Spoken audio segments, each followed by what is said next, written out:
Assalamualaikum warahmatullahi wabarakatuh. Pada kesempatan kali ini saya Riza Aulia Rahman ingin membahas tentang perjalanan Steve Jobs dalam memimpin Apple. Lanjut saja ke filmnya. Pada awal-awal film, Steve Jobs adalah anak yang tidak suka kebersihan dan tidak mau diatur. Dia juga jarang mandi, dia juga tidak pernah memakai sepatu bahkan alas kaki untuk pergi kemana-mana. Dan dia pernah narkoba dan seks bebas.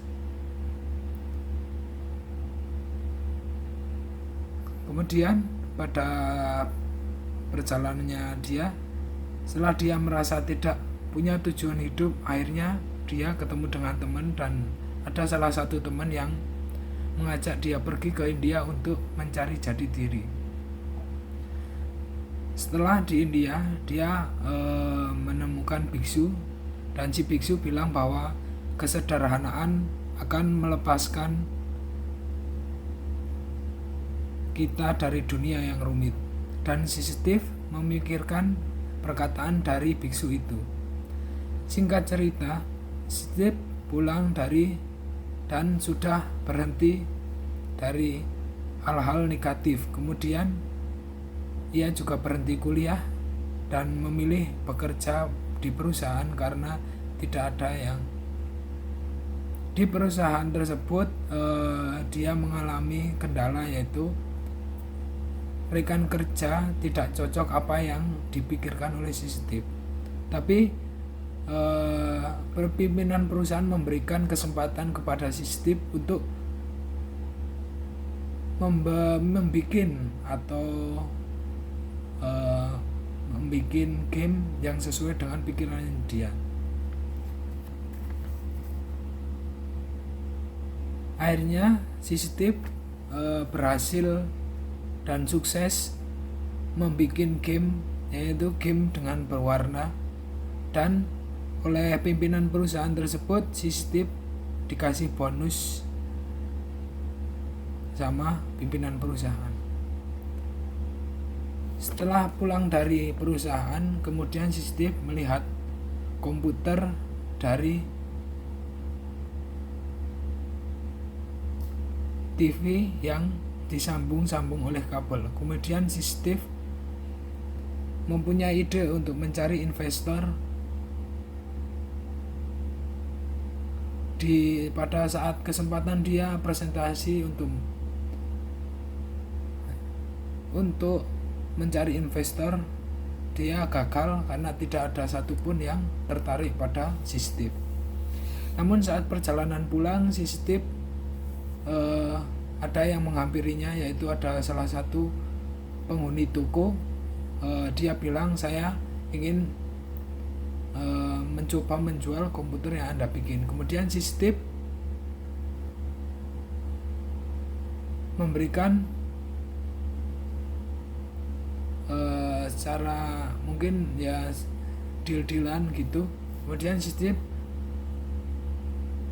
memberikan solusi kepada si toko tersebut untuk apabila ingin menjual produk dengan keuntungan yang lebih tinggi, maka kamu jualah produk komputer tersebut dengan cara ejaran atau terpisah, misal mouse, keyboard, atau komputer doang. Setelah itu si Steve merekrut orang-orang untuk memproduksi Apple komputer yang pertama tersebut yang berjumlah 150 pieces-an. Singkat cerita, si Steve setelah perusahaan Apple sudah besar dan sekarang si Steve tidak punya waktu untuk sehat lagi bersama teman-temannya. Setelah berjalannya waktu, Apple ini semakin bagus dan bursa saham dan mempunyai proyek komputer lagi, tapi si Steve sedang tidak diikut sertakan. Alih-alih si Steve kecewa dan dia memilih untuk berlibur dan menenangkan diri. Pada saat berlibur dan menenangkan diri, si Steve tiba-tiba mendapatkan proyek untuk bikin komputer. Akan tetapi di tengah perjalanannya dari si penjualnya yang tadinya dia direkrut oleh sistem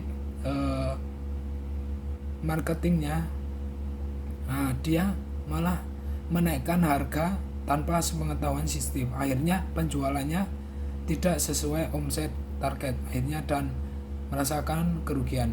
Tidak itu juga, ada teman sistem yang dia mengcopy Microsoft-nya yang dengan harga yang lebih rendah tanpa sepengetahuan sistem. Dan di sisi lain si sistem marah besar karena dia sudah kehilangan project utama dia, yang bukan utama, project selanjutnya yang ingin dia berikan, karena ada permainan di dalam, yaitu marketingnya dan salah satu teman yang menjiplak ke Microsoftnya. Setelah itu, saat merintis Apple,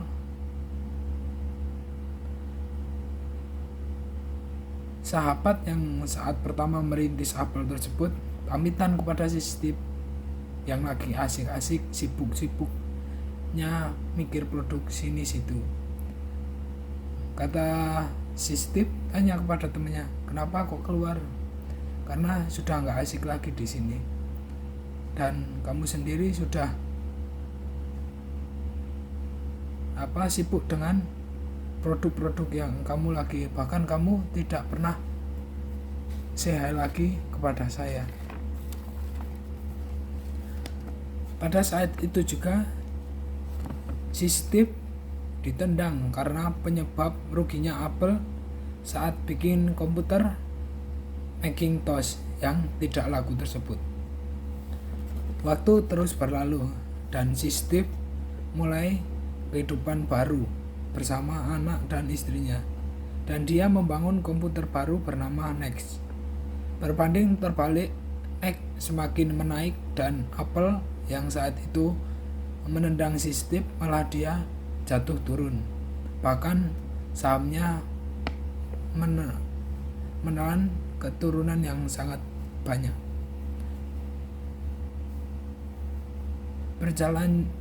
Berjalannya akhirnya si Steve dipanggil lagi untuk memimpin di tengah kebangkrutan dan mengganti nama menjadi Apple Inc.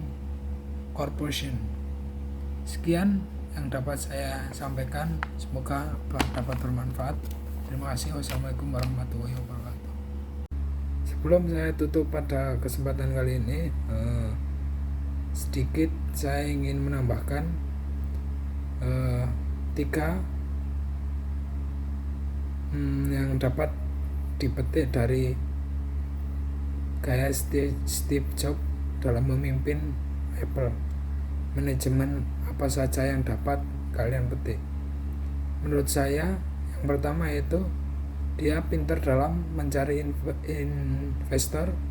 Di samping itu, si Steve juga mengajari bagaimana cara dia menjual agar mendapatkan untung yang banyak. Yang kedua, dia fokus pada kualitas produk dibanding harganya. Dia juga mendengarkan masukan dari pelanggannya. Yang ketiga yaitu fokus dalam menjalankan usaha dan terus berbenah. Sifat positif atau kesan positif dari si Steve yaitu dia jenius di mata para dosen. Yang kedua yaitu mendirikan usaha sendiri dan bisa membantu teman-temannya atau orang sekitar. Yang ketiga yaitu pintar dalam berbicara, dan yang keempat yaitu kreatif. Untuk kesan negatif sendiri, si Steve adalah anaknya tidak suka kebersihan dan tidak mau diatur, jarang mandi dan pernah terjerumus dalam narkoba dan seks bebas. Sibuk diri sendiri sampai tidak bisa